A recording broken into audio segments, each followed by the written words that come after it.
مقسم بھی جس پر قسم اٹھایا جاتا ہے، قسم اس واسطے میری اللہ کی ذات پر قسم، اس کا مطلب کیا ہے میں اگر اس بات میں جھوٹا ہوں تو خدا کریم مجھے سزا دے دے. اور حدیث میں آتا ہے من حلف بغیر اللہ فقد اشرک، ایسا قسم جس نے اللہ کے سوا کسی مخلوق پر اٹھایا تو اس نے شرک کیا. کیوں شرک کیا؟ اس لیے کہ اس نے اس کی ذات کی قسم اٹھائی تو اس نے یہ عقیدہ رکھ لیا کہ یہ نقصان پہنچا سکتا ہے.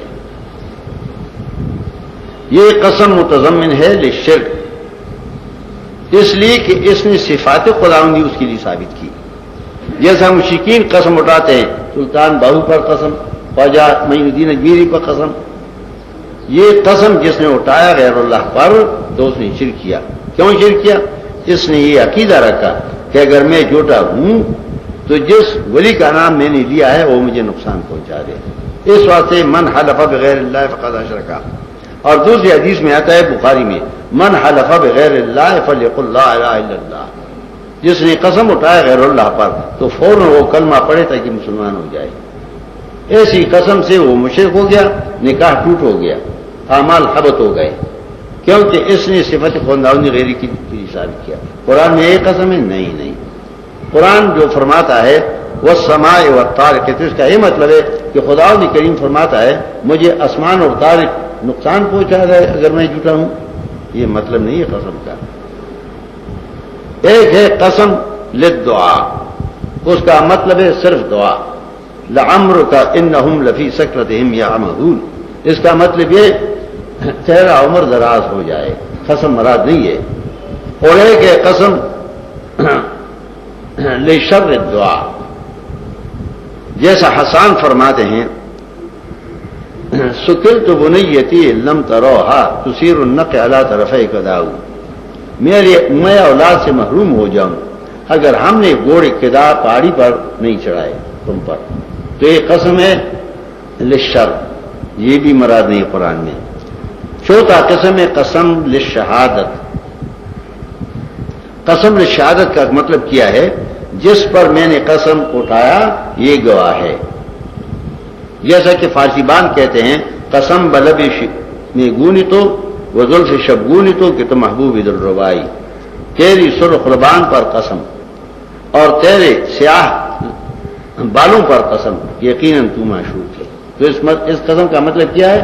یعنی جو چیزیں میں نے ذکر کی یہ میں نے بطور شہادت پیش کی. تیری حسن پر تیرے لبان گواہ ہیں، تیرے ہونٹ گواہ ہیں، تیرے حسن پر تیرے بال گواہ ہیں.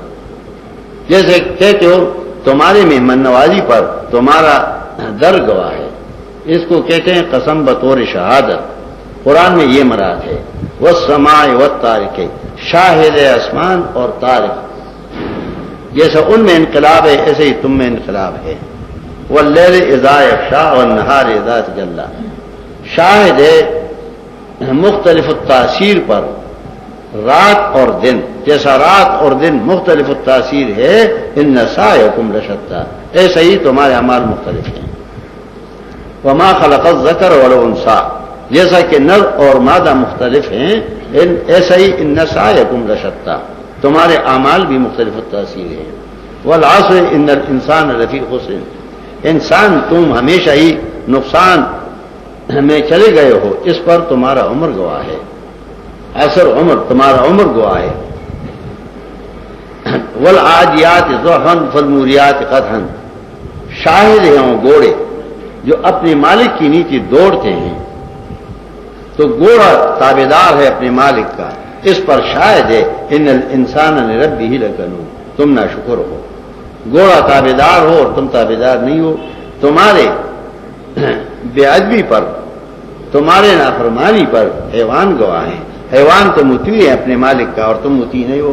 تو قرآن میں جتنے قسمیں ہیں ان کا یہ مطلب ہے. اب بھی سواد اور قرآن سے ذکر مطلب ہی کیا ہوا شاہد ہیں پن والی کتاب آئندہ مضمون پر. تو ابھی بل کا اعتراض نہیں آیا. ہم کہتے ہیں قرآن میں جو قسمیں ہیں اس کا مطلب ہے شاہد. تو اس بات کے لیے قرآن نے یہ 4 دلائل ذکر کی ہیں. الدلیل العقلی 1، الدلیل النقلی 2، الدلیل الوحی 3 اور الحلف قسم. 3 جگہ قرآن میں جناب رسول اللہ صلی اللہ علیہ وسلم کو ارشاد کیا گیا ہے قسم اٹھاؤ. قال ربی قل ای و ربی، کہو ان سے میرے اللہ کی ذات پر قسم، یہ جو میں کچھ کہہ رہا ہوں یہ ٹھیک ہے. ویسے ہی قرآن میں قسم آئیں گے ہم یہ معنی کریں گے شاید ہے یہ چیز آئندہ مضمون پر، یہ شہادت کرتا ہے کہ آئندہ مضمون حق ہے. والقرآن ذی ذکر، یہ 15ویں کتاب شاہد ہے کہ آئندہ مضمون جو سورۃ صاد میں یہ حق ہے. یاسین والقرآن الحکیم، یہ حکمت والی کتاب شاہد ہے انک لمن المرسلین، یقیناً تو پیغمبر ہے. یہ کتاب شاہد ہے کہ یہ کتاب جس پہ اتاری گئی ہے تو کتاب شاہد ہے یقیناً تم پیغمبر ہے. جیسا کہ آپ کہتے ہیں تمہارا قول شاہد ہے کہ تم سچے ہو، تمہارا رنگ حلیہ شاہد ہے کہ تم سچے ہو. تو قرآن کے اس بات کے لیے 4 قسم کے دلائل ہیں. ویسا ہی ہم کہتے ہیں قرآن کا مطلب نہیں سمجھ سکتا جب 4 چیزیں ہر صورت میں نہ سمجھے. ایک صورت کا مقصد، یہ صورت کون سی مقصد کے لیے چلایا گیا ہے. سب سے پہلے یہ دیکھو کہ صورت میں کون سا مقصد ہے. اگر آپ مقصد کو نہ سمجھیں تو آپ قرآن پڑھتا رہیں گے، ترجمہ کرتا رہیں گے، لیکن آپ کے ذہن میں مطلب نہ آئے گا. قرآن کے ہر صورت میں ایک خاص مطلب ہے. ان کو ہم کہتے ہیں مقصد الصورت و دعویٰ، صورت کا مقصد اور صورت کا دعویٰ لما سیقت رہا، وہ دعویٰ جو صورت چلایا گیا ہے اس کے لیے. دوسرا صورت کا امتیاز، جیسا آپ بیٹھے ہیں حضرات تو ہر ایک شکل دوسرے سے ممتاز ہے. تو کیا قرآن کی صورت ہی کسی مضمون میں ممتاز ہے دوسرے سے؟ ہے نہیں. اگر ممتاز نہیں ہے تو پھر الگ الگ نام کیا ضرورت ہے. یہ صورت بقرہ ہے، یہ صورت آل عمران ہے. تو دوسرا یہ سمجھے صورت کا امتیاز کہ یہ صورت کون سی مضمون میں ممتاز ہے. تو ہم انشاءاللہ عرض کرتے رہیں گے کہ ماں بہر امتیاز صورت کی یہ ہے. اور تیسرا وقت صورت بما قبلہا، یہ صورت ما قبل صورت کے ساتھ کیا مناسبت رکھتا ہے. حکیم کی کتاب ہے، رب العزت کی کتاب ہے، تو اس کے آپس میں کوئی جوڑ ہے یا نہیں ہے. ویسا ہی دیوانی کی کتاب ہے، نہیں جوڑ ہے. جوڑ اور ربط کے لیے ہم انشاءاللہ بیان کرتے رہیں گے کہ آئندہ صورت پہلی صورت کی تشریح ہے، آئندہ صورت پہلی صورت کی تکمیل ہے، آئندہ صورت پہلی صورت کے جواب ہیں. پہلی صورت کے مضمون پر اعتراض تھا تو آئندہ صورت میں اس اعتراض کو لایا گیا اور اس کا جواب دیا گیا. آئندہ صورت میں توضیح ہے. پہلی صورت میں ایک مضمون بیان کیا گیا ہے تو آئندہ صورت میں اس کی زیادہ وضاحت ہے. مسئلہ اہم تھا تو دوسری صورت میں لایا. ایسا ہی مختلف طریقوں سے ہم انشاءاللہ لائیں گے. اور چوتھا تقسیم الصورت الی مضامین ہے. اس صورت میں ایک مضمون ہے یا کئی مضامین ہے. اگر ایک مضمون ہے تو کون سا ہے؟ جیسا کہ سورۃ اخلاص کا دعویٰ کیا ہے التوحید، سورۃ کافرون کا دعویٰ کیا ہے التبرؤ من اعداء اللہ تعالی والتثبت علی الدین، اللہ کی دشمنوں سے بائیکاٹ اور دین پر مضبوط رہنا. سورۃ تکفیر کا دعویٰ کیا ہے مستہزئین کا نمونہ عذاب، جو اللہ کے محرمات سے، مقامات مقدسہ سے مسخرے کرتے ہیں ان کا انجام. ہر صورت کا ایک خاص مضمون ہوتا ہے. سورۃ ضحیٰ کا کیا مقصد ہے؟ اثبات الرسالت و تسلی للنبی صلی اللہ علیہ وسلم. سورت کے اثبات، رسالت اور حضرت کو تسلی. سورۃ لیل کا کیا مطلب ہے؟ صحیح اعمال کے لیے 3 شروط اور برے اعمال کے لیے ان شروط کا فقدان. دونوں اعمال برابر نہیں ہے. ان سعیکم لشتیٰ. سورۃ ملک کا کیا مدعا ہے؟ البرکۃ من اللہ والادلۃ علیہا. خیر دینا، مال زیادہ کرنا اور نقصان سے بچانا، اس کو عربی میں برکت کہا جاتا ہے. البرکۃ اعطاء الخیر ونماء. برکت کا کیا مطلب ہے؟ خیر دینا اور اس کو زیادہ کرنا اور محفوظ رکھنا. اس صورت پر میں اس پر 11 دلائل لائے ہیں کہ برکت میں دیتا ہوں. بیدہ الملک علی کل شیء قدیر خلق الموت والحیات زینا السماء الدنیا والطیر صافات ویقبضن، زمین کو ہم نے ہموار کیا ہے، زمین سے پانی نکالا ہے، زمین سے سبزیاں ترکاریاں نکالے ہیں، تم کو کان دیا ہے، جعل لکم السمع والابصار، اور میں نے اس میں طاقت شنوائی کا رکھا ہے، تم کو آنکھ دی ہے، میں نے طاقت بینائی کا رکھا ہے، تو آنکھوں میں بینائی میں دیتا ہوں، کانوں میں شنوائی میں دیتا ہوں، زمین میں نے طاقت رکھا ہے، آسمان کو میں نے پیدا کیا ہے، آسمان کو میں نے مزین کیا ہے، پرندوں کو میں نے پیدا کیا ہے، اڑنے کی طاقت میں نے دیا ہے، تبارک الذی بیہ تو برکت دینے والا میں ہوں۔ یہ 11 دلائل لائے ہیں۔ ایسے ہی ہر صورت کا اسحاق مضمون ہے، جب یہ نہ سمجھے تو ایسے ہی پڑھتا رہے گا قرآن اور سمجھا نہیں گا۔ تو یہ 4 چیزیں ضروری ہیں۔ لا يصير الرجل بصيرا بالقرآن حتى يعلم 4، انسان عالم نہیں ہو سکتا قرآن پر جب یہ 4 چیزیں نہ سمجھے، سورت کا مقصد، سورت کا مابین امتیاز، سورت کا ربط ماقبل کے ساتھ، اور سورت کا تقسیم۔ ویسے ہی قرآن میں اہم امور ہیں اور اس کے توابع ہیں۔ اہم امور ہم ان کو کہتے ہیں جن پر سب انبیاء علیہ السلام چلے گئے ہیں اور متفق تھے۔ 4 مسائل، 4 اصول ایسے ہیں جس پر تمام انبیاء علیہ السلام متفق چلے گئے ہیں، اور 4 ان کے ممدات ہیں۔ ممدات کا مطلب ہے اس سے اصل مقصد واضح ہوتا ہے، اس سے اصل مقصد آگے بڑھتا ہے۔ تو یہ 8 اصول ہیں قرآن کے۔ 4 اصول میں سے ایک اصل ہے التوحید، اللہ کو ایک ماننا اپنی صفات میں۔ بعض صورتوں کا عنوان صرف توحید ہوگا، جیسا سورت اخلاص کا، ان میں صرف توحید ہے۔ ویسے ہی سورت انعام کا، نحل کا، رات کا۔ تو یہ ایک اصل ہے، ایک مسئلہ ہے جس پہ تورات، انجیل، زبور، صحف ابراہیم، آسمانی کتب جتنے تھے سب اس مسئلے پر آئے گئے ہیں، التوحید، اللہ کو ایک ماننا اپنی صفات میں۔ اور دوسرا اصل ہے الرسالت، اللہ نے مخلوقات کو معطل نہیں کر دیا ہے کہ ان کے لیے پیغمبر نہیں بھیجا، بلکہ پیغمبر بھیجے گئے ہیں، اور اثبات الرسالت وَلِكُلِّ قَوْمٍ عَادٍ، ایک خاص رسالت جیسا کہ جناب رسول اللہ صلی اللہ علیہ وسلم کا، حضرت عیسیٰ علیہ السلام کا، ایک عام رسالت رب العزت کے احسانات سے، ان کی رحمتوں سے، ایک رحمت ارسال الرسول لإصلاح العباد۔ بعض صورتوں میں صرف اس بات رسالت ہے، جیسے سورۃ ضحیٰ، اس میں صرف اس بات رسالت ہے۔ اور تیسرا مضمون ہے انزال الکتب، اللہ نے ہر قوم کے اصلاح کے لیے کتاب نازل کیا ہے، کوئی قوم کو ایسا نہیں چھوڑا جن کو کتاب نہیں اتارا ہو، ہر قوم کے لیے کتاب۔ تو اس کا مطلب ہے اثبات الکتب، اللہ نے کتاب نازل کیا ہے اور مخلوق کے اصلاح اس میں کیا ہے۔ جیسے سورۃ قدر، انا انزلناہ فی لیلۃ القدر، تمام سورت میں صرف قرآن کی صداقت ہے۔ 3 مضمون ہو گئے۔ چوتھا مضمون ہے اثبات القیامت، اس زندگی کے بعد ایک نئی زندگی آنے والی ہے۔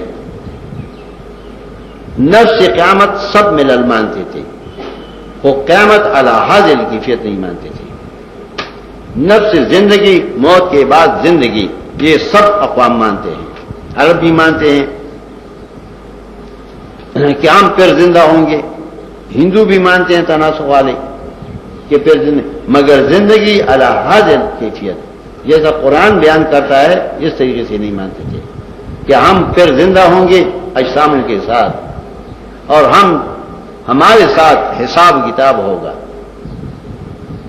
اور ہم محمل صدن نہیں ہے، آئے سب الانسان یہ تک خدا فنا والے تو چند شرذمتن قلیلتن جو انکار کرتی ہے، باقی اکثر فرق، اکثر ملل قیامت مانتے ہیں، مگر قیامت اس طریقے پہ نہیں مانتے تھے۔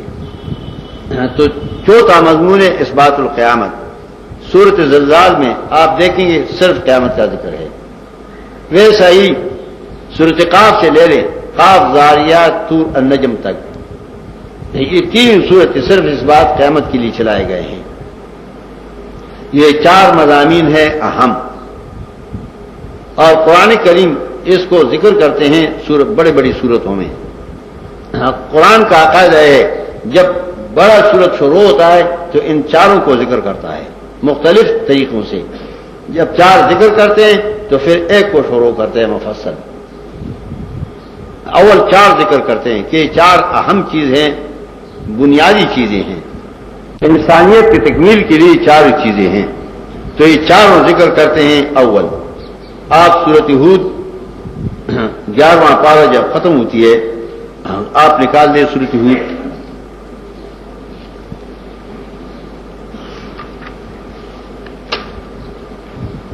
11ویں پارے کے آخر میں الف لام را کتاب احکمت آیاتہ ثم فصلت من لدن حکیم خبیر. اول کتاب کا ذکر کیا. یہ کتاب حکمت سے بھری ہوئی کتاب ہے، حکمتوں سے بھرا ہوا کتاب یہ ہے. اثبات الکتاب، صداقت الکتاب. اللہ تعبدوا الا اللہ. دوسرا مسئلہ کتاب میں یہی مسئلہ ہے، اللہ کی عبادت کرو، توحید کا مسئلہ. اننی لکم منہ نذیر وبشیر، اثبات الرسالت. اور پھر الی اللہ مرجعکم وہو علی کل شیء قدیر، اللہ کے ہاں حاضر ہونا ہے. یہ چاروں مسئلے لائے مختصر، کتاب، توحید، رسالت، قیامت. اب بھی تفصیل شروع کیا، ایک مسئلہ لیتا ہے اس کی تفصیل کرتا ہے. عام صورتوں میں جو سورے ہیں مکیہ، مکی صورتوں میں قرآن کا یہی قاعدہ ہے کہ یہ چار مضامین پہلے ذکر کرتے ہیں، پھر ایک مضمون کو لیتا ہے اور اس پہ تفصیل روشنی ڈالتا ہے، دلال اور روشنی ڈالتا ہے. یہی طریقہ، کیونکہ یہ چار مضامین ہیں اہم، یہ چاروں کے لیے انزل الہ کتاب. ان مضامین کے لیے اللہ نے کتابیں اتاری تھی، وارسل الہ رسل، اور ان چاروں مضامین پر اللہ نے انبیاء علیہ السلام کو بھیجے تھے. ویسے ہی سورۃ سبا آپ دیکھ لیں 22 پارے میں الحمدللہ الذی لہ ما فی السماوات و ما فی الارض، یہاں توحید پہلے لایا.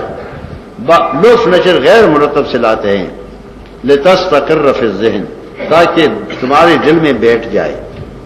تو یہاں توحید پہلے لایا، 2 آیتوں میں توحید، اور تیسری آیت میں وقال الذین کفروا لا تأتینا الساعۃ قل بلی وربی. پیغمبر کو فرمایا قسم اٹھاؤ اس بات کی لیے، اس بات القیامت، اس کے لیے اس بات القیامت لایا. اور اس پر تفصیل کیا 2 آیتوں میں. پھر اس کے بعد اس بات الرسالت، جناب رسول اللہ صلی اللہ علیہ وسلم کی رسالت.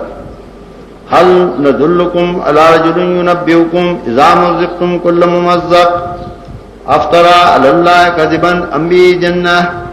یا رسالت لایا اور اس سے وہ شبہ اٹھایا. پھر قرآن 4 مضامین لائے.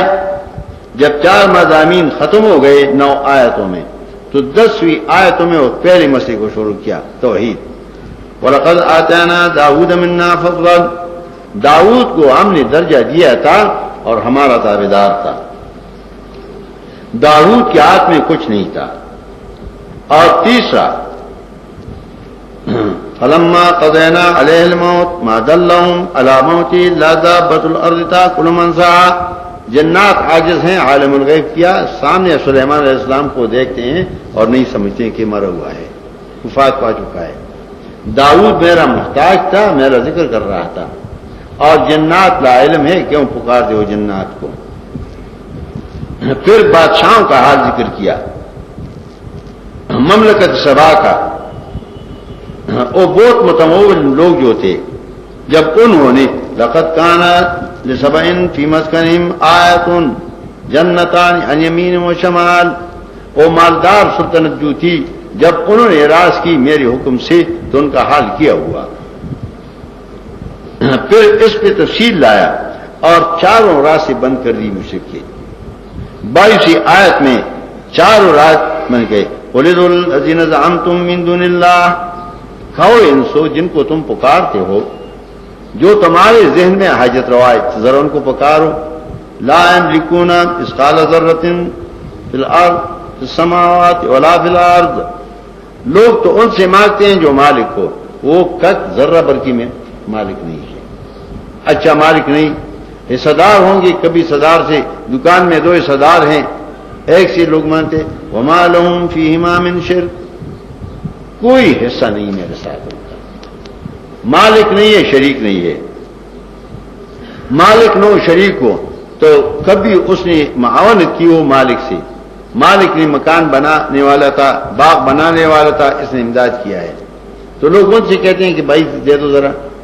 وما له منهم من ظهير، اللہ کے لیے کوئی معاون نہیں ہے. مالک نہیں، حصدار نہیں، معاون نہیں. اچھا مالک بھی نہیں، معاون بھی نہیں، حصدار بھی نہیں، لیکن اس کا بات وہ نہیں چھوڑتا، اس کا بات مانتا ہے. ولا تنفع الشفاعۃ، مجھ پر کسی کا زور نہیں ہے، کوئی مجھ سے نہیں چھوڑا سکتا. شفاعت ہوگا مگر اس کے ساتھ 4 شروط ہوں گے. ایک قیامت کے دن، دوسرا شفیع کا جب فیصلہ ہو جائے، تیسرا جب شفیع کو اجازت دیا جائے. اگر تم 10-15 آدمیوں کے لیے شفاعت کرتے ہو تو میں چھوڑاتا ہوں، الا من اذن له الرحمن. اور چوتھا اس کے لیے شفاعت ہوگی جو موحد ہو، مشرک نہیں ہوگا، اور شفیع کو پتہ ہو کہ توحید سے آیا ہے. تو شفاعت ہے لیکن زور نہیں ہے، مختار کوئی نہیں ہے. تو یہ 4 میں یہ صرف الحمدللہ پر لائے. پھر مالداروں کے اعتراض ذکر کرتے ہیں. مالدار لوگ کہتے ہیں کہ ہم کو اللہ نے مال دولت دیا ہے، اگر ہم اللہ کے مجرم تھے تو خدا ہم کو اتنا مال کیوں دیا کرتے تھے. اس شبے کو لایا اور اس شبے کا جواب دیا کہ یہ تمہارا غلط وعدہ ہے. وما اموالکم ولا اولادکم، تمہارا مال اولاد درجے کی چیز نہیں ہے، امتحان ہے. اور تم کو جو مال دولت دیا گیا ہے تو یہ بطور امتحان ہے، یہ نہیں کہ تم اللہ کے ہاں پسند ہو. تو سورت میں 4 مضامین تھے اور توحید کو لایا، اس پر تفصیل کیا. اور یہ 3 مضامین رسالت اور صداقت کتاب اور آخر تباً ذکر لایا، سورت کو ختم کیا. یہ 4 ہیں مقاصد ہر سورت کے. بعض سورت میں 4 کے 4 ہیں، بعض صورتوں میں 1 ہوگا، بعضوں میں 2 ہوں گے، بعضوں میں 3 ہوں گے. اور انشاءاللہ جب ہم سورتوں پہ آئیں گے تو ہم بتلائیں گے کہ سورت کا مقصد ہے. تو سورت کا الاصول المتفق علیہ الانبیاء، وہ اصول جو تمام انبیاء علیہ السلام اس پہ متفق تھے، وہ 4 ہیں: التوحید والرسالت وصداقت الکتاب والایمان بالآخرہ. یہ 4 مضامین ہیں اور 4 ہیں ممدات اس کے. یہ 4 تب کامل ہو سکتے ہیں کہ 4 ان کے ساتھ لگ جائے. اور ایک ہے الجہاد، وہ جماعت آگے نہیں بڑھ سکتی جس کے ارکان فعال نہ ہوں. موحد تو ہیں لیکن فعال نہیں ہے تو توحید آگے نہیں بڑھے گا. تو اصول ممدہ سے، اللہ واحد سے ایک ہے جہاد. اور جہاد قرآن کریم نے 13 قسم بیان کی ہیں. ایک جہاد مع النفس، دل چاہتا ہے، نفس چاہتا ہے آرام کرو اور خوشی سے کھاؤ پیو جیو، اس کے ساتھ جہاد کرو. اٹھو کام کرو، آگے بڑھ جاؤ. دوسرا قسم جہاد ہے مع الاقربا، باپ دادے اقربا سے. وہ تم کو روکے گا دین سے، بھائی یہ رسم کرو، بے عزتی ہوتی ہے، رشتہ داروں کی بے عزتی ہوگی، فلان کی بے عزتی ہوگی. وَإِن جَاهَدَاكَ لِتُشْرِكَ بِي مَا لَيْسَ لَكَ بِهِ عِلْمٌ فَلَا تُطِعْهُمَا، باپ دادے کا مت مان لو. تیسرا جہاد ہے مولیوں کے ساتھ. بڑے بڑے مولی آئیں گے اور تمہیں کہیں گے دیکھو سفید داڑھی کو، میں سفید داڑھی والا جھوٹ بولتا ہوں، تمام عمر میں نے علم کیا ہے. وقال الذين كفروا للذين آمنوا اتبعوا سبيلنا ولنحمل خطاياكم. ہمیشہ ہی کہتے ہیں کافر مولوی مومنوں کو اتبعوا سبیلنا، ہمارے پیچھے آ جاؤ، ولنحمل خطاياكم، ہزار گناہ میرے گردن پر، وما هم بحاملين من خطاياهم من شيء، تم سے بوجھ نہیں اٹھا سکتے. لا تزر وازرة وزر أخرى، یہ تمہارا عذر نہ ہوگا قیامت کے دن. کلما دخلت امة لعنت اختها، جہنم میں جب داخل ہو جائیں گے ایک دوسرے پر لعنت لگائیے. وقال الذين استضعفوا للذين استكبروا ربنا هؤلاء اضلونا، اللہ انہوں نے ہم کو گمراہ کیا تھا. فآتهم عذابا ضعفا من النار، اللہ ان کو چند عذاب دے دو. قال لكل ضعف، اللہ فرمائے گا دونوں کی چند ہے، ان کے لیے چند اس وجہ سے خود گمراہ تھے اور تم کو بھی گمراہ کر دیا، اور تمہاری لیے چند اس وجہ سے ہیں تم خود گمراہ تھے اور گمراہوں کے پیچھے چلے گئے ہو. تم نے کیوں میری کتاب کو نہیں پڑھی؟ تو تیسرا قسم جہاد ہے مال ائمۃ السوء. سورۃ عنکبوت میں ابتلاء کے مقامات جو سورت اس واسطے چلایا گیا ہے تو میں تیسرا امراء کے ساتھ، ان کو چوتھا امراء کے ساتھ،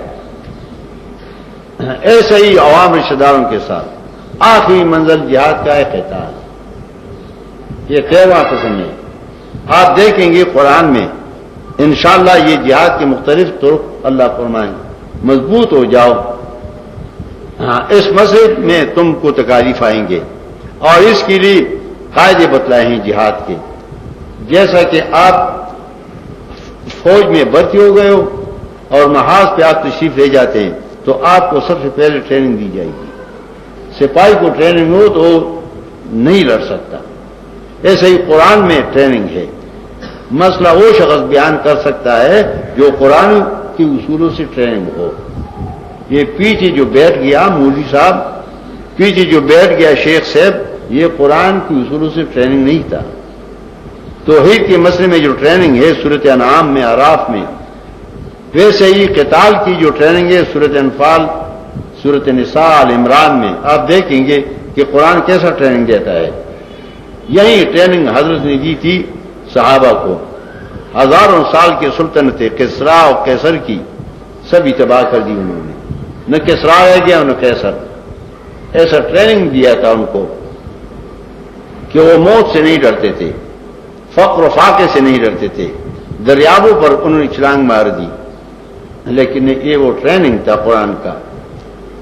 ان بدوؤں کو، جاہلوں کو، مشرکین کو قرآن کا ٹریننگ ملا تھا، اس واسطے وہ پیچھے نہیں ہٹے. وجہ اصل یہ ہے لوگ قرآن پڑھتے ہیں لیکن صرف ترجمہ پڑھتے ہیں، اس میں یہ نہیں بتلا سکتے کہ بھائی کون کون سی ٹریننگ ہے. تو قرآن میں جہاد کے اقسام ہے. پانچواں اصل ہے الجہاد. جب جہاد نہ ہو کسی قوم میں، ان کے ارکان فعال نہ ہو تو وہ کام نہیں چلا سکتے. جماعت کے افراد تھوڑے ہوں لیکن فعال ہوں، ان میں جہاد کا مادہ ہو. اور اس پر آپ دیکھیں گے انشاءاللہ العزیز کئی صورتوں میں یہ مضمون اللہ نے نہایت نفیس اور نہایت احسن بیان کیا ہے. انسان جب اس کو پڑھتا ہے تو انسان سمجھتا ہے کہ میں زمین پر نہیں ہوں، میں اب بھی اڑنے والا ہوں، جدال اور قتال کرنے والا ہوں، بشرطے کو قرآن پڑھے صحیح. اس پر کوئی خوف نہیں آتا. لا یخافون لومۃ لائم، اس پر کسی کا خوف نہیں آتا، اس کے دل میں تمنا نہیں ہوتا. الجہاد فی سبیل اللہ تعالی. اور اس کے لیے مختلف صورتیں ہیں. سورۃ انفال میں آپ دیکھیں صرف جہاد ہے، قتال فی سبیل اللہ تعالی. اور چوتھا ہے الانفاق. انفاق مانے مال خرچ کرنا، یہ نہیں کہ اس پر کمانا. ایک ہے اس مسئلے کو کمانا اور ایک ہے اس مسئلے پر کمانا. آج کل مولی لوگوں کی جماعت کیا ہے؟ مسئلے پر کماتے ہیں ووٹ کو، مسئلے پہ کماتے ہیں کرسی کو. ہم شریعت نافذ کرتے ہیں. جب یہ برسر اقتدار آئے تو انہوں نے شریعت نافذ کی. پشاور میں مولی صاحبان برسر اقتدار تھے. میں پشاور گیا تھا، میں نے تقریر کی تھی.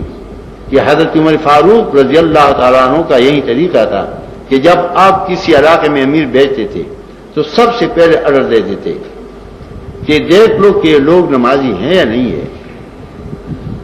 فَإِنْهُمْ إِنْ زَيَّوْهَا فَإِنَّهُمْ لِمَا سِوَاهَا عَازِيَةٌ. اگر انہوں نے نماز کو ضائع کیا ہے تو دوسرے احکام یقیناً وہ ضائع کریں گے. سب سے پہلے میں نے کہا مولوی صاحب نے آرڈر دیا ہے امام صاحب کو کہ گنتی کرو مقتدیوں کا رجسٹر میں، جو غیر حاضر ہے وہ لکھو، اور سپاہی اختوار بعد بھیجو جو غیر حاضر 3 روپے جرمانہ کرو، ایک مولوی صاحب کا اور 2 خزانے کا. خزانہ بھی بڑھتا جائے گا اور لوگ نمازی بن جائیں گے. سال گزر گیا اور مولوی صاحب نے آرڈر نماز کی نہیں دی اور کیا چیزیں. تو یہ دین کمانا نہیں، دین پہ کمانا ہے. آج کل کے مولوی دین پہ کماتے ہیں، دین کو نہیں کماتے. یہ سب جتنے ہیں خلفائے عباسین میں شراب تھی، خلق و قرآن کا مسئلہ تھا، کس امام نے نہیں کہا تھا کہ میں کرسی حاصل کرتا ہوں، مجھے ووٹ دے دو، ہم خلیفہ کو معذور کرتے ہیں. بلکہ وہ چیختے تھے بازاروں میں، یا ہارون انت ظالم وانا ظالم ان لم اقل لك انت ظالم. سفیان کا یہ پکار تھا، ہارون تو ظالم ہے، میں ظالم ہوں گا اگر تم کو ظالم نہ کروں. ظالم کے خلاف جہاد کرو، خوال بالحق بن جاؤ اور اس پہ اپنا مال خرچ کرو. بعض صورتوں کا مقصد ہے انفاق، الانفاق فی سبیل اللہ تعالی. سورۃ حدید 27 پارے آخر میں آپ دیکھ لیں، پہلی 6 آیتوں میں توحید ذکر ہے، اس 6 آیتوں کے بعد انفاق کا مسئلہ ہے. آمنوا باللہ ورسولہ، 7واں آیت سورۃ حدید کا. آمنوا باللہ ورسولہ وانفقوا مما جعلکم مستخلفین فیہ. مان لو اللہ کا حکم اور مان لو اللہ کا پیغمبر کا حکم. وہ حکم کیا ہے؟ انفقوا. آمنو مطلب یہ نہیں کہ ایمان لاؤ، مبہم معنی لوگ کرتے ہیں. آمنو کا مطلب سورت کا مقصد، سورت میں جو مضمون ذکر ہے اس پہ ایمان لاؤ اور اس پہ خرچ کرو. اپنی جیب سے کھاؤ، اپنی جیب سے جاؤ، اپنی جیب سے خرچ کرو. اور اس کے لیے دلیلیں 5 دلیل لاتے ہیں خرچ کرو. کیوں؟ اول جعلکم مستخلفین فیہ، اللہ نے تم کو اپنے مال پر رکھ دیے ہیں. خدا نے تمہیں مال دیا ہے، مال خدا کا ہے، تو اللہ فرماتا ہے مال دے دو. آپ نے امانت کسی کے پاس رکھ لی اور پھر کہتے ہو بھائی دے دو میرا امانت، تو انکار کرتا ہے، وہ تو خائن ہو گیا. مطلب یہ ہے اگر تم انفاق نہیں کرتے ہو تو تم خائن ہو. مال اللہ کا ہے، کیوں نہیں مال اللہ کے نام پہ دے تو. دوسرا دلیل آیت نمبر 10 میں وما لکم اللہ تنفقوا فی سبیل اللہ وللہ میراث السماوات والارض. اچھا مال تیرا ہے لیکن پھر بھی رہنا ہے خدا کے لیے. تم چلے جائے گو اور اللہ کے لیے رہ جائے گا. جب اللہ کے لیے ہے تو مال خرچ کرو اب بھی کہ خدا فائدہ دے دے گا. 2 دلائل. تیسرا وجہ من ذا الذی یقرض اللہ قرضا حسنا. چلو مال تیرا ہے اور تم سے نہیں رہتا، اللہ کے نام پر دے دو. قرض مانا عطا. لفظ قرض لائے ترغیب کے لیے، ورنہ خدا محتاج نہیں ہے. من ذا الذی یؤتی اللہ عطاء حسنا، لفظ قرض ترغیب کے لیے آئے تو خدا تم کو واپس دے دے گا.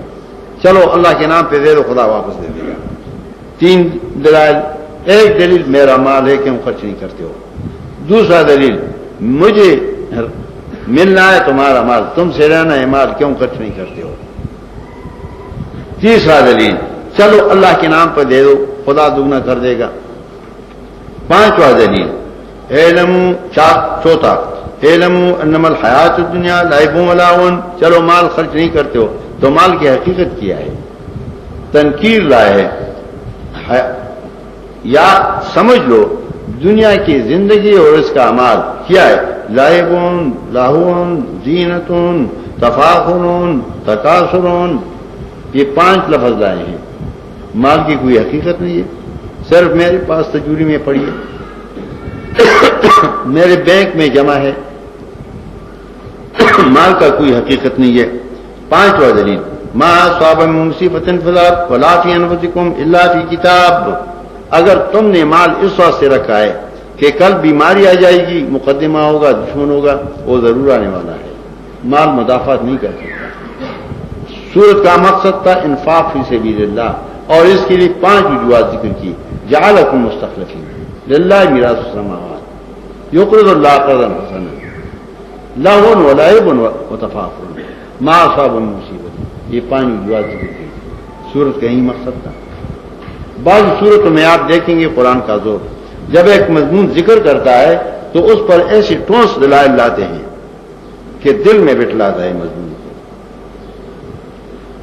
تو چھٹا اصول الانفاق فی سبیل اللہ تعالی، خدا کے دین پہ خرچ کرنا. یہی وجہ تھی کہ حضرت عمر تفاخر میں کہہ رہے تھے کہ آج انشاءاللہ سب سے آگے بڑھ رہا ہوں. دل میں خیال آیا کہ میں نے آدھا مال اللہ کے نام پی دیا، اور دل میں خیال تھا کہ آگے بڑھ گیا ہوں سب سے. آپ نے حضرت صدیق رضی اللہ تعالیٰ عنہ سے پوچھا ابو بکر کیا چھوڑا ہے؟ اس نے کہا حضرت ایک اللہ کا نام چھوڑا ہے. گھر میں جو اسباب تھے سب میں نے غنیمت میں ڈال دیے، صرف اللہ کا نام چھوڑا ہے. یہ کیوں؟ ان کا عقیدہ تھا کہ مال تو اللہ کا ہے، ہم سے رہنا ہے، حقیقت کی کوئی نہیں ہے، تو چلو اللہ کے نام پہ دے دو. 7واں اصول الآداب، جماعت میں آداب اور عزت ہو. اگر جماعت میں آداب اور عزت نہیں ہے تو جماعت کی بقا نہیں ہو سکتی. سورت حجرات میں صرف آداب لائے ہیں. ایک ادب اللہ کا، لا تقدموا بین یدی اللہ ورسولہ. آیت کا مطلب کیا ہے؟ مجلس میں جب باپ بیٹھے ہوں اور بیٹا بات کرتا ہو تو لوگ کہتے ہیں باپ سے آگے مت بڑھو، باپ کو چھوڑ دو. لا تقدموا بین یدی اللہ، بات اللہ کا مان دو، اپنی طرف سے مت گڑو. جیسا کہ ابن قتیبہ نے مشکل میں معنی کیا ہے، لا تقدموا بین یدی اللہ، سب سے پہلے فیصلہ اللہ کی کتاب پہ کر لو. میرا کوئی اختیار نہیں ہے، میری کوئی رائے نہیں ہے، فیصلہ وہی ہوگا جو قرآن میں ہے. اول ایک قاعدہ. دوسرا قاعدہ ولا ترفعوا اصواتکم فوق صوت النبی، پیغمبر کی آواز پر اپنا آواز بلند نہ کرو. مطلب کیا ہے؟ پیغمبر کی بول بالا کرو، اپنا رائے مت پیش کرو. قرآن میں نہیں ہے تو اس کا مطلب یہ ہے کہ پیغمبر خدا صلی اللہ علیہ وسلم اس حدیث میں دیکھو، حدیث میں جو فیصلہ ہے اس کو آگے بڑھاؤ، کہ پیغمبر کی بھی عزت ہی مت کرو. لا ترفعوا اصواتکم فوق صوت النبی ولا تجهروا له بالقول. جار اس کے زندگی میں اور پھر اس کے موت کے بعد اپنے رائے کو سنت پر مقدم مت کرو، سنت کو سب سے پہلے کرو. ایسا ہی بے ادبی الفاظ مت کہو. حضرت کا نام لے لو تو نہایت عزت احترام سے لے لو. جب جناب رسول اللہ صلی اللہ علیہ وسلم کا ذکر کرتے ہو تو نہایت ادب کے ساتھ کر لو، بے ادبی کے ساتھ نہ کرو. ان الذین یغضون اصواتهم عند رسول اللہ، وہ لوگ جو اپنے بول کو نیچے کر لے، آواز پس کرے، اپنا رائے پیچھے کر دے، یہ ہیں خالص لوگ. ان الذین ینادونک من وراء الحجرات، اور وہ لوگ جو بے ادبی کرتے ہیں، کہتے ہیں یا محمد. ایک دن بس میں سفر کر رہا تھا، بس کے آگے میں لکھا تھا یا اللہ یا محمد. میں نے دیکھ لیا یا محمد، میں نے نظر نیچی کر دی. میرا ایک دوست تھا، مجھے پہچانتا تھا، مجھ سے کہنے لگا کہ کیوں تمہیں ناپسند آیا یا محمد؟ موری صاحب ساتھ بیٹھا تھا، اس نے کہا کہ ہاں ان لوگوں کو یا محمد ناپسند آتا ہے، محمد کا نام لینا ناپسند ہے. میں نے کہا ہاں مجھے ناپسند ہے، اس لیے کہ جن کو پسند ہے تو وہ ڈنگر ہیں، حیوان ہیں، اور میرا دل نہیں چاہتا کہ آپ حیوان بن جاؤ گے. اس نے کہا یہ کیسا؟ میں نے کہا قرآن میں ذکر ہے ان الذین ینادونک من وراء الحجرات، وہ لوگ جو کمرے سے باہر پکارتے ہیں تم کو یا محمد، تو اکثر ہم رائے فنون وہ ڈنگ رہے ہیں، اور تم یہاں سے یا محمد کہتے ہو تو تم حیوان نہیں ہو گئے ہو؟ میں نے کہا تم حیوان بن جاؤ گے اگر یا محمد کو تم کہو گے یہاں سے تو تم حیوان سے بھی بدتر ہو. ہموری ساتھ چھپ گیا. تو مطلب ہے بیعت بھی مت کرو، اپنا قول کو پیچھے کر دو، محمد صلی اللہ علیہ وسلم کا قول آگے بڑھاؤ، اپنے بول کو نیچے کر دو اور محمد رسول اللہ علیہ وسلم کی بول کو بالا کر دو. زندہ باد محمد رسول اللہ علیہ وسلم. کیوں زندہ باد کرتے ہو اوروں کی؟ فلان زندہ باد. زندہ باد محمد رسول اللہ علیہ وسلم، زندہ باد التوحید و سنت. اوروں کا کیا حق ہے کہ تم نعرے لگاتے ہو فلان زندہ باد فلان زندہ باد قرآن زندہ باد سنت. لوگوں نے اوروں کو زندہ باد کر دیا، ہم زندہ باد کہتے ہیں محمد رسول اللہ صلی اللہ علیہ وسلم کی. اور پھر یا ایھا الذین آمنوا ان جاءکم فاسق بنبأ، اگر کوئی بیدوار آدمی مجلس میں بات لائے ارکانوں کے خلاف تو اس کی تحقیق کرو. 5واں اصول وَإِن طَائِفَتَانِ مِنَ الْمُؤْمِنِينَ، اگر آپس میں ارکان لڑ جائیں فَأَصْلِحُوا بَيْنَهُمَا، اگر کوئی نہ مانے تو ان کا مقابلہ کرو. اور 6واں اصول لا يسخر قوم من قوم، کسی کے ساتھ مسخرے مت کرو کہ تم مشرک تھے بدعتی تھے ہم نے تم کو مسلمان کیا. اور اصول اجتنبوا کثیرا من الظن، خیال پہ عمل مت کرو. خیال تو اختیاری نہیں ہے، گمان اختیاری نہیں، نہ اس پہ عمل مت کرو. اور 7واں اصول ان اکرمکم عند اللہ اتقاکم، تم میں امیر وہ ہوگا جو زیادہ متقی ہو. الآداب للجماعت، سورۃ حجرات میں اور مسئلہ نہیں ہے، آداب لائے ہیں.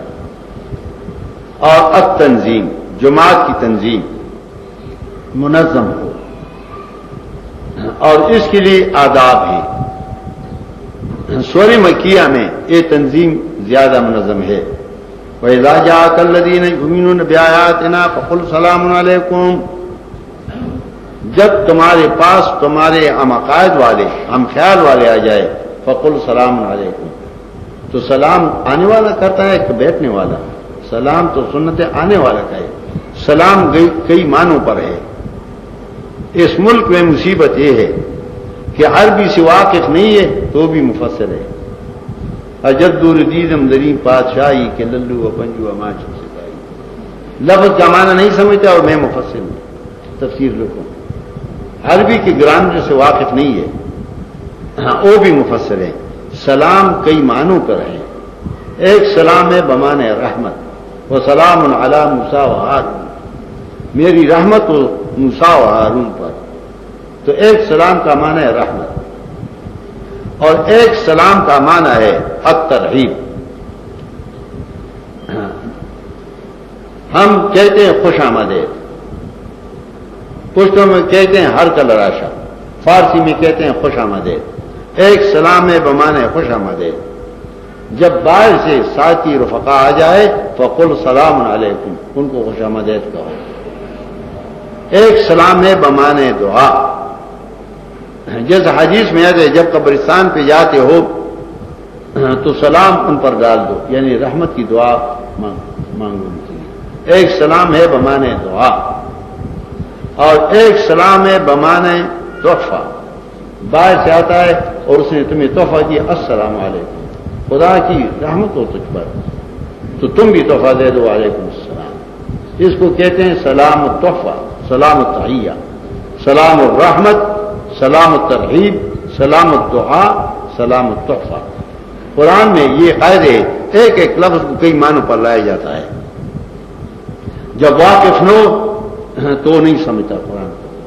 جو معنی مراد ہو اللہ کا وہ اس کو چھوڑتا ہے اور غیر معنی مراد لیتا ہے، اور معنی مراد سیاق سے بات دیتا ہے. تو یہ 4 اصول ہیں ممدات. ممدات کا مطلب یہ ہے یہ ان چاروں کے لیے ممد ہیں. اصل تو 4 تھے، توحید، رسالت، صداقت الکتاب، ایمان بالآخرہ. اور 4 ہر ایک کے لیے مومن.